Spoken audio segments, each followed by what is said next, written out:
Estimada comunidad Illuminati, hoy es miércoles y por tanto tenemos un nuevo podcast de miércoles.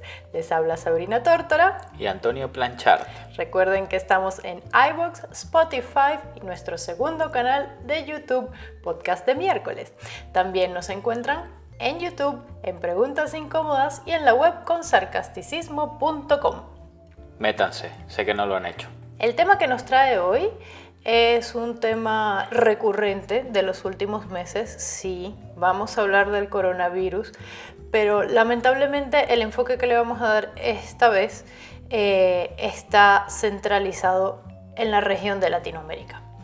Sí, sabemos que la mayoría de quienes nos siguen y nos escuchan son latinoamericanos y sabemos que en este momento las cosas por allá se están complicando bastante, sobre todo en algunos países de los que ya vamos a hablar, aunque también hay otros casos de éxito que son un ejemplo para la región, que lamentablemente no va por buen camino a estas alturas. La OMS acaba de decir hace unos días que el aumento de contagios y la velocidad a la que lo hace de la región es preocupante y que de hecho se cree que no ha llegado a su pico de número de contagios. Entonces, que la situación es aún más preocupante de lo que se está viviendo por estos días. Sí, además hay que tener en cuenta algo que desde hace tiempo ya se veía venir, que en general la mayoría de los países de Latinoamérica tienen un sistema sanitario más bien precario. Unos tendrán algo un poco mejor, otros un poco peor, pero en general la sanidad latinoamericana no destaca por sus recursos. Recursos, quiero decir, económicos y materiales. No quiero desmerecer la labor de los médicos latinoamericanos, que sé que tienen que trabajar con las uñas muchas veces. De hecho, tienden a trabajar con menos. Como saben, Antonio y yo vivimos en Madrid desde ya hace varios años y aquí en Europa, como también saben, ha habido un grandísimo boom de contagios, pero últimamente en las noticias se ha pasado a hablar más de la preocupación que se tiene por Latinoamérica y en específico Centroamérica y América del Sur. Si bien en México también hay muchísimos contagios y es bastante grave la situación. Y aquí en Europa lo que estamos viviendo es más bien lo que llaman el desconfinamiento, la desescalada, que es ir quitando las restricciones que hemos vivido en los últimos 3 meses y pico, para ir volviendo a una vida un poco más normal, entre comillas, porque seguimos teniendo muchas restricciones, pero Antonio y yo hemos visto con preocupación cómo se están retomando ciertas actividades que quizás no sean las más necesarias o las más urgentes y tememos un poco un repunte. Si bien también entendemos que por tema de economía, y ya lo hemos dicho, es necesario volver a una actividad más bien normal. Pero lo que vemos es que se están preparando para el verano, para el turismo, tanto aquí en España como en Italia, que son 2 de los países donde más contagios ha habido en Europa, y que la preocupación es el verano, habilitar los balnearios, los locales, la restauración, etc.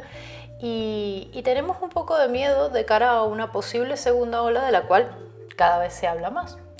Sí, lo que yo sí quiero apuntar es que al menos se supone que los gobiernos de aquí de Europa en su mayoría ya hicieron la tarea, ya consiguieron controlar la curva, la han reducido drásticamente.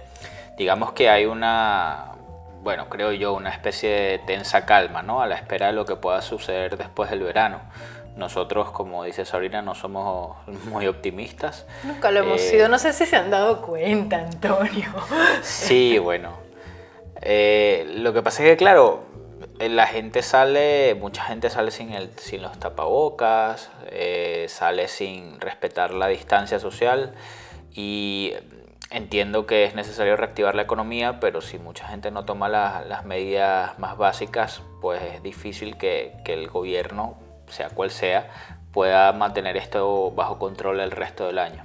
Y por eso nos preocupa tanto Latinoamérica, porque vemos cómo se ha manejado la situación en los países que nombramos y en Europa en general, pero sabemos que en América Latina ciertos gobiernos no lo han hecho tan bien, por decirlo de alguna manera amable. También es demasiado amable, es un eufemismo para decir que lo han hecho una mierda. empezando por nuestro querido Jair Bolsonaro, el presidente de Brasil. Bueno, para el que esté medianamente informado, sabe que este señor, desde que empezó la pandemia, se ha comportado como un auténtico bufón y además un bufón sociópata, o sea, Sí, un peligro. cargando niños, no respetando la distancia social, creo que la llamó algo así como una gripecilla. Sí, esto al COVID, sí. Bolsonaro es algo así como si el guasón de Heath Ledger hubiese llegado a la presidencia, o sea, está totalmente... Pero el guasón con más dinero, porque el guasón, por lo menos del Joker, la versión del Joker No, era alguien pobre. no la nueva, el Joker nuevo es, tú sabes, una víctima del sistema. Sí, Yo sí, me refiero al del... lumpen proletaria. Sí, al estoy del dando caballero golpes en el oscuro, pecho. que es un sociópata que quiere destruir Sí. la sociedad. Bueno, ese es Bolsonaro en Brasil. Él arrancó esto diciendo que el coronavirus era una gripecita, Sí. que no había que hacer ninguna cuarentena. Ha lanzado toda una serie de mensajes contradictorios, ha estado saliendo a la calle y repartiendo besos y abrazos. Inclusive dicen que ha fomentado falsa información sobre posibles curas que no están Sí. demostradas que son curas. Y eso ha hecho probablemente que la gente se relaje más y cumpliera con las normas menos, ya cuando la OMS estaba dando recomendaciones bastante claras. Sí, y bueno, 3 meses después, Brasil es el tercer país con más muertos, más de 14.000. Y el segundo con más contagios en el mundo, ¿no? Sí. Después de Estados Unidos. Correcto. Pues sí, la verdad es que es lamentable. Hay muchas cosas que ha hecho mal. Ha subestimado el tema. En cuanto a comunicación lo ha manejado fatal.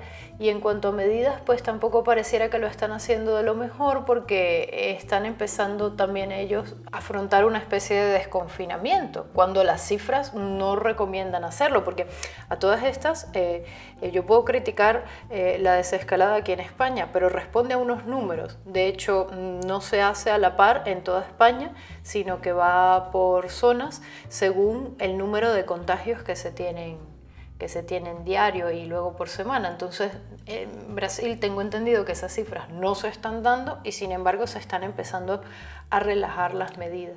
Lo peor de todo es que Bolsonaro desde el principio ha estado empeñado en que hay que darle preferencia a la economía sobre el tema sanitario. Lo cierto es que hoy vi un informe del FMI que decía que la economía brasileña iba a contraerse un 5.1% este año y que iba a ser uno de los países más afectados desde un punto de vista económico de todo esto. Entonces es gracioso porque no va a conseguir lo que él quería, que era mantener la economía a flote, y claramente el desastre que está generando en el tema sanitario, pues todavía está por verse. Gracioso en el sentido de humor negro, Sí, ¿no? Cabe acotar, porque gracioso, Antonio y yo lo entendemos porque nos expresamos así entre nosotros y sabemos, pero no, para dejarlo claro, para es los lamentable, brasileños no es nada gracioso. No es nada gracioso. De hecho, Jair Bolsonaro no es gracioso. Otro presidente que lo está haciendo, creo yo, bastante mal es nuestro querido AMLO, Manuel López Obrador. Sí, además cabe acotar que en estos días se nos ha acusado de ser de izquierda y algunos inclusive llegando a decir que somos chavistas, lo cual es realmente alucinante, pero para los que nos siguen en Preguntas Incómodas y también en sarcasticismo.com saben que hemos hecho varias críticas a Manuel López Obrador y su gestión del coronavirus pues ha sido un poco peculiar. Sí, bueno, él en marzo también, igual que Bolsonaro, iba por la calle repartiendo besos y abrazos, tomándoselo con soda, como decimos en Venezuela. La situación... Vi un video en el que estaba tomándose algo con una señora y decía, sí, podemos estar así, relajándonos. Yo le hago un llamado a la gente a que se tranquilice y disfrute de la vida. Sí, bueno, y si bien las cifras de México no son igual a las de Brasil, ni remotamente, y afortunadamente para los mexicanos, tampoco la cosa pinta bien, sobre todo porque ya han decretado retomar actividades económicas en ciertas regiones, pero todo apunta a que todavía no han llegado al pico de la epidemia en México. Y además López Obrador ha hecho una serie de declaraciones que son preocupantes. Porque yo no sé si el hombre tiene demencia senil o qué. El otro día salió en una entrevista, bueno, en una rueda de prensa diciendo que él, para evitar el coronavirus, pues bueno, sí, se lavaba las manos y tal. El distanciamiento social, pero que lo más importante era no mentir, no robar, y no traicionar. Yo a todas estas pienso, bueno, y que la gente que se enferma de coronavirus o que se muere de coronavirus es mentirosa, es ladrona, es traidora. O sea, ¿cómo funciona esta lógica? Otra interpretación que yo le di es como, bueno, acatemos las normas y saldremos de esto lo mejor posible. Ya, pero es que no hay ninguna relación entre robar y el coronavirus. O sea, entiendo que le haces un flaco favor a la situación de crisis si sales a robar, pero no tiene nada que ver. No creo que sea tan rebuscado el razonamiento. Creo que López trató de hacerse una especie de propaganda. Sabemos que él es bueno, se ve a sí mismo como una especie de paladín de la justicia y un ejemplo de anticorrupción y de ética política. Pero bueno, totalmente desatinadas las declaraciones y además cargadas de pensamiento mágico. ¿Qué coño tiene que ver una cosa con la otra? No lo sé. Sí, más importante sería pues implementar todas aquellas medidas sanitarias y de organización y logística que sí conlleven a una prevención más fuerte, porque la verdad es que también ahí están relajando un poco ya las normas, como dice Antonio, y esto sí que está demostrado que puede derivar en un aumento de los contagios. Robar, pues no es que incitemos a robar, ¿no? Pero no tiene nada que ver, claramente. Y un país que nos llama mucho la atención es Nicaragua. No se habla mucho de Nicaragua en general, pero porque no está reportando tantos casos, porque no está reportando tantos muertos, pero recordemos que estas cifras las da el gobierno de Ortega, que bueno, no es de fiar, pero para nada. Y además Nicaragua no ha tomado absolutamente ninguna medida para frenar los contagios.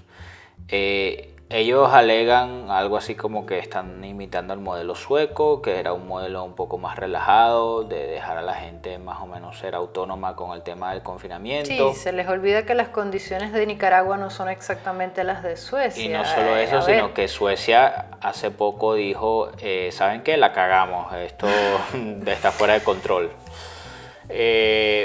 Además eso, lo que dice Sabrina. Es que de todo, la densidad poblacional, la economía, el clima, sanitario, es que todo, no lo puedes comparar.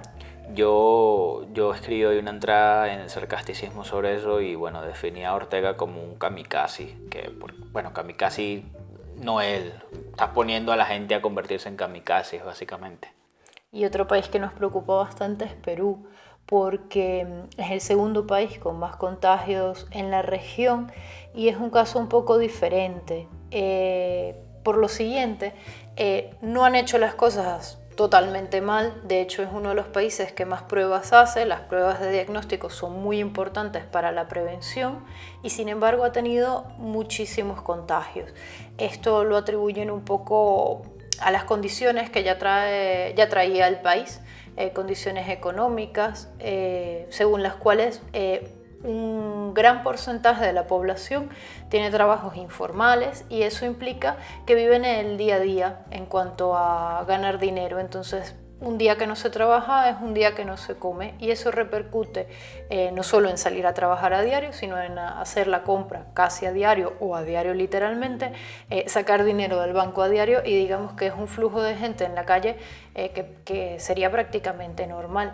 Entonces en ese sentido pues Perú está mostrando unas cifras bastante alarmantes y sin embargo quizás no sea el peor ejemplo de gestión de gobierno frente al tema. Es que ese es el drama de esto, ¿no? De que en muchos países de Latinoamérica la economía informal, es una parte muy importante de la economía. Mucha gente tiene que salir todos los días a trabajar porque si no se queda sin comida. Que no es lo que vemos, por ejemplo, aquí en Europa o en otros países donde, afortunadamente, no solo el empleo formal está totalmente implantado, sino que además hay una seguridad social que respalda a los ciudadanos, bueno, en líneas generales. No, el problema de Latinoamérica es que mucha gente vive al margen del sistema, por decirlo de alguna forma.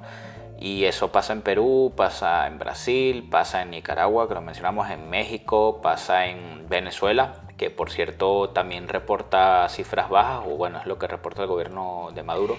Pero las cifras del gobierno de Maduro nunca son de fiar, así Sí, que bueno, ya por ahí no sabemos bien a ni qué se nos va a estamos saber. ateniendo. No, y además algo muy particular de Maduro es que, bueno, digamos que compite con el nivel de declaraciones con otros presidentes para no quedarse atrás. Por supuesto, ¿cómo se va a quedar atrás el hombre del pajarito?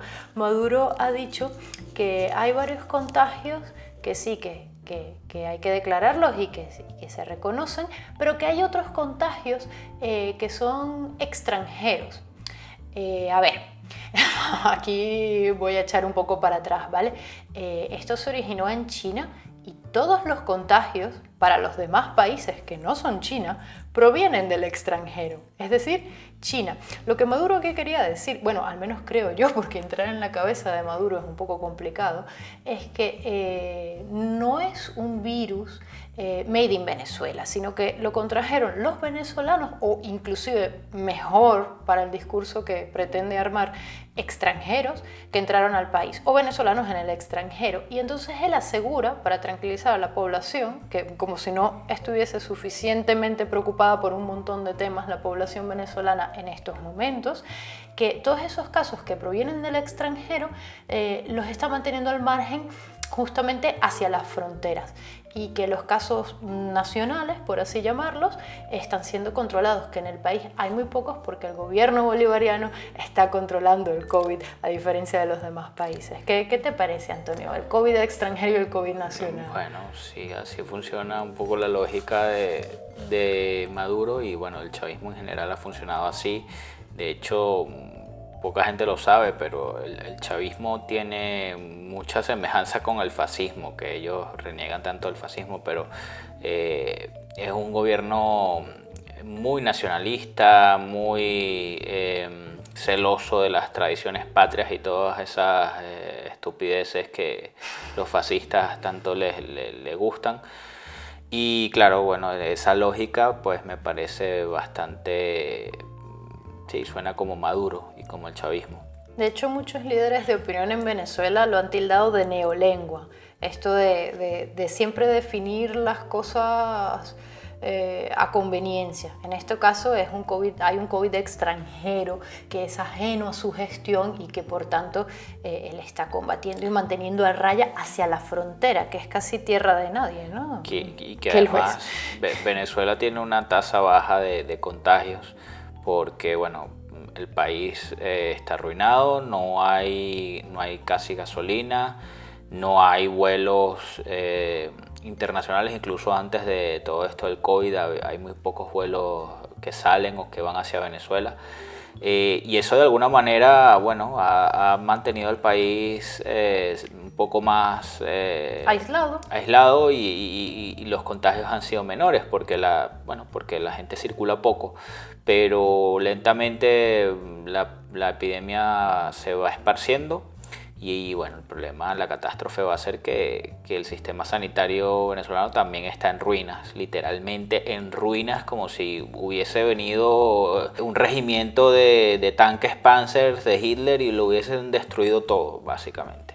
De hecho, justamente hablando del sistema sanitario, otro punto a favor de lo que se hizo en Perú es que se aumentó el número de camas de cuidados intensivos. A raíz de la cuarentena ganaron un poco de tiempo y pudieron aumentarlo. Dudo que en Venezuela se esté contemplando algún tipo de medida de prevención porque claro, tienes pocos contagios ahora, pero no sabes cuántos vas a tener en 1 o 2 meses, Y ese es el punto, ¿no? La relación de enfermos con respecto al número de camas de cuidados intensivos con las que cuenta el país. Ya estamos hablando de un país que no tiene ni jeringas, ni incubadoras para niños, diálisis, respiradores, o sea, estoy hablando camas, de cualquier equipo médico, así que este es en específico, pues menos. camas en las unidades de cuidados intensivos.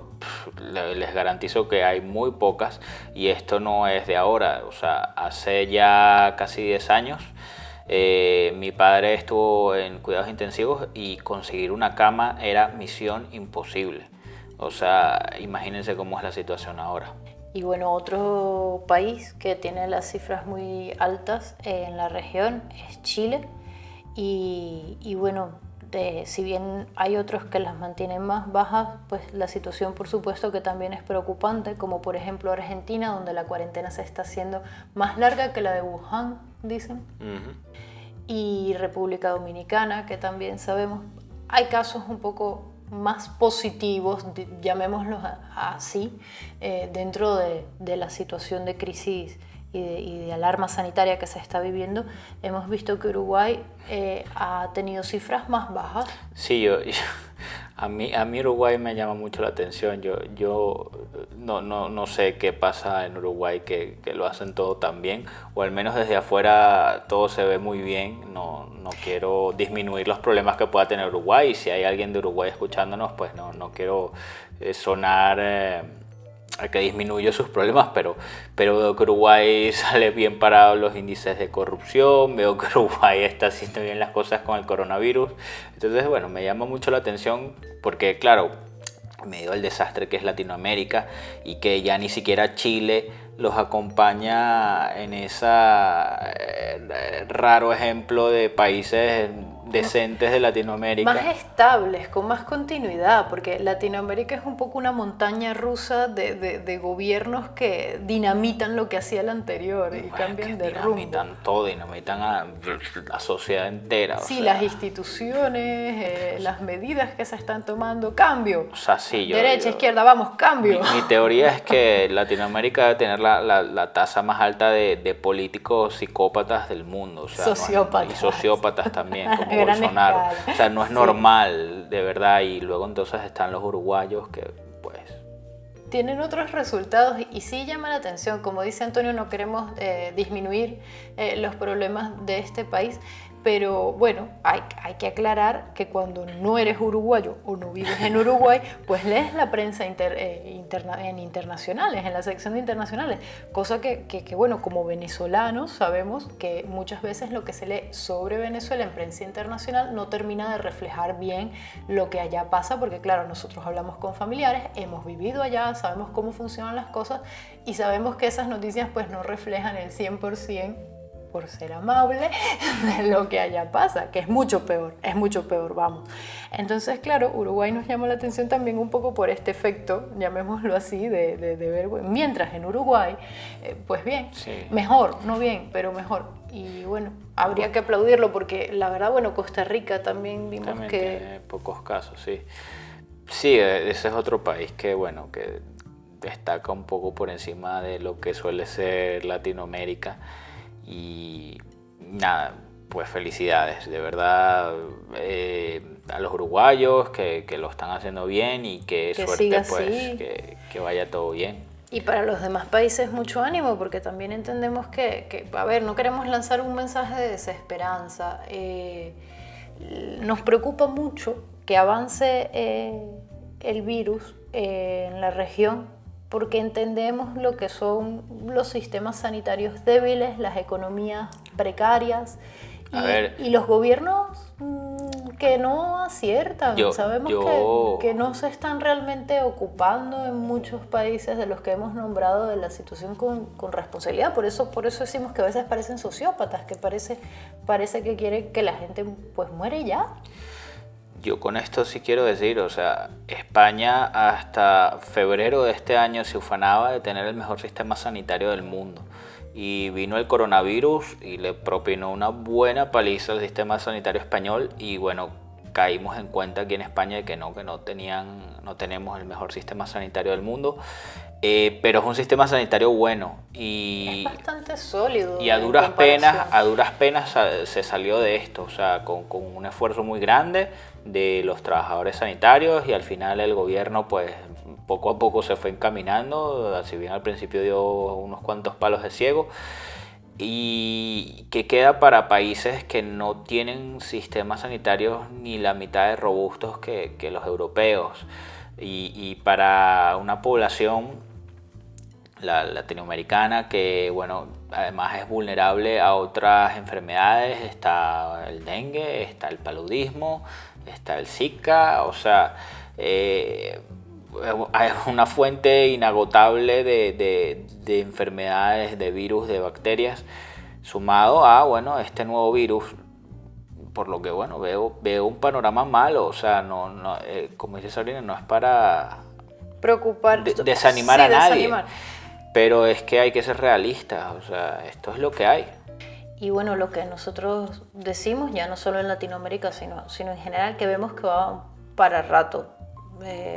Tengo amigos médicos que hablan de 2, 3 años. La misma Merkel habló de un panorama de 3 años, me parece. Claro, falta que encuentren una vacuna, o sea, ya se han encontrado vacunas que están dando buenos resultados, pero bueno, tienen que hacerse pruebas y hasta el año que viene no podrían estar disponibles. Y luego que se hagan campañas de vacunación masiva, que ese es otro problema que tiene Latinoamérica, no es como lo más fácil para muchos de nuestros países hacer campañas de vacunación masiva por los recursos económicos, por los recursos logísticos. Países enormes como Brasil, donde hay gente que vive metida en una selva, o sea, llegar hasta allá no es fácil. Estamos hablando de que las campañas de vacunación tienen que ser súper masivas, Sí. y tampoco veo que la mayoría de los países latinoamericanos tengan la capacidad para llevarlas a cabo.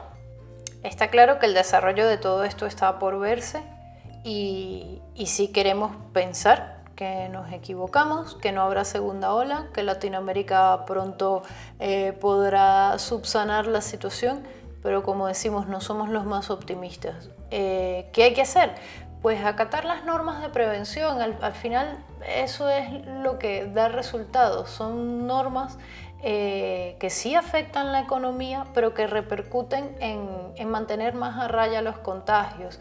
Entendemos que no todos los países tienen las economías igual de sólidas o los sistemas sanitarios, como ya hemos dicho, pero digamos que esa conciencia individual es muy importante en este caso, porque hay un montón de temas como el cambio climático, etcétera, que implican la acción individual y la acción colectiva. Pues este es uno de esos temas en los que la acción individual es importantísima, porque al final previenes tu contagio, pero también el contagio de los demás, sobre todo los sectores más vulnerables de la población. Entonces, digamos que pensar que esto está ya terminando, que nos podemos relajar, que están abriendo los locales, que inclusive en algunos sitios están llamando a acudir a las aulas otra vez, pues esa es la parte en la que tenemos que ser un poquito más precavidos. Insistimos, no hacemos esto para desmoralizar a nadie, pero sí creemos que hay que estar alerta porque no estamos lidiando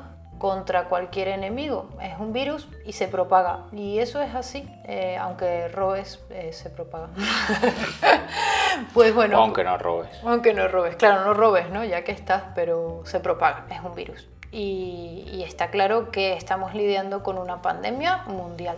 Entonces, bueno, dicho esto, ahora sí vamos a dar un poquito de ánimo y a hablar de algunas películas motivadoras para mejorar un poquito ese humor que llevamos en nuestra sección de cine. Cine versus cine. Bueno, hoy yo traigo a la mesa una película brasileña, ya que hemos hablado de Brasil. La vimos hace poquito y fue una grata sorpresa. Es una película curiosa, como una mezcla de géneros, que se llama Buenos Modales. Y nada, es una película sobre, hombres lobo en Brasil. Cuenta la historia de una chica de origen humilde que comienza a trabajar en la casa de una mujer adinerada. Esta mujer está embarazada, es bastante joven, es soltera y pues resulta que está embarazada de un hombre lobo, de un baby lobo. Bueno, para hacerlo lo más corto posible, la chica humilde termina teniendo que encargarse del hombrecito lobo y lo cría como su hijo en un barrio muy pobre de Sao Paulo. Al final hay que decir que es como cualquier bebé, porque tú te imaginas un baby hombre lobo, uy, qué problema. No, es lo mismo, quiere comer a cada rato. Quiere comer, solo que este quiere comer carne. Le hace daño a la mamá cuando va a mamar. Es exactamente igual, se los aseguro. Sí, solo que esto es más bestia. Pero es una película muy interesante porque primero tiene una dirección artística y de fotografía bien curiosa. Es como una especie de fábula o como un cuento infantil en muchos sentidos. Es una película bonita. Sí, y habla sobre el amor incondicional, sin importar, bueno, quién seas, si eres un hombre lobo o de dónde vengas. Sí, es muy inclusiva, muy incluyente. Sí, pero eso, es una película muy bonita. Si tienen la oportunidad de encontrarla, sé que no debe ser fácil porque, bueno, no habrá llegado a muchas salas de cine en general en Latinoamérica, pero bueno, Buenos Modales se llama. Yo en cambio traigo una película sobre vampiros, porque toda esta situación del confinamiento pues nos tiene así de color vampiro gris, así que cuando salgamos probablemente nos sentiremos como los vampiros de esta película. Se trata de un mockumentary, un falso documental, What We Do in the Shadows, de Taika Waititi. Es un director neozelandés. Bueno, él ahora es famosito por la película que estuvo nominada al Oscar, Jojo Rabbit. Sí, y bueno, nosotros llevamos siguiéndolo desde casi sus comienzos. De hecho, esta película tiene ya varios años, pero vale la pena verla. Digamos que es ese tipo de películas, muchas veces me atrevo a decir pero nos preguntan qué tipo de películas vemos. Y esta es justo una película de humor, del tipo de humor que a mí me hace reír, que es un humor absurdo, al estilo casi de la serie The Office, y que al final pretende traernos a manera de falso documental la vida de un grupo de vampiros que comparten apartamento y qué problemas pueden tener los vampiros en esta situación. Pues lo típico, quién lava los platos, quién se acuesta y a qué horas y más tarde si molesta a los demás, quién tiene una mejor actitud, más cooperativa para el grupo, y así. La verdad es que es bastante graciosa y pues sí, la recomiendo. Taika Waititi, la verdad, y sobre todo las películas que ha podido hacer en su país de origen, porque Jojo Rabbit está genial, pero ya se le ve esa impronta mainstream, que es normal, que más bien le deseamos que le vaya súper bien en su carrera y pueda seguir trayéndonos su humor, que la verdad es bastante particular. También ha hecho otra que se llama Hunt for the Wilder People, para el que quiera averiguar. Son películas muy raras, pero vale la pena. Así que bueno, What We Do in the Shadows es la que recomiendo. Esta es probable que sí la consigan un poquito más. Sí, alguno la habrá visto y todo porque bueno, tuvo su fama en su momento. Y en streaming estoy segura que alguna plataforma la incluirá. Esperamos que estas recomendaciones mejoren el humor que podemos tener en estos días tan difíciles que nos están tocando vivir. ¿Cuál es la película favorita de ustedes para subir el ánimo? Pueden recomendarlo, por favor, los leemos y también nosotros buscamos ver cosas nuevas. Muchas gracias por acompañarnos hoy. Recuerden que estamos con el podcast de miércoles en iVoox, Spotify, nuestro segundo canal de YouTube, Podcast de Miércoles, y que además estamos en YouTube con nuestro canal principal Preguntas Incómodas y también en sarcasticismo.com, donde comentamos las noticias del día a día con nuestro peculiar humor. También recordamos que pueden apoyarnos en Patreon, hacer un donativo puntual también a través de PayPal, que es lo que permite que estos proyectos sigan adelante. Un saludo Illuminati. Y hasta la próxima.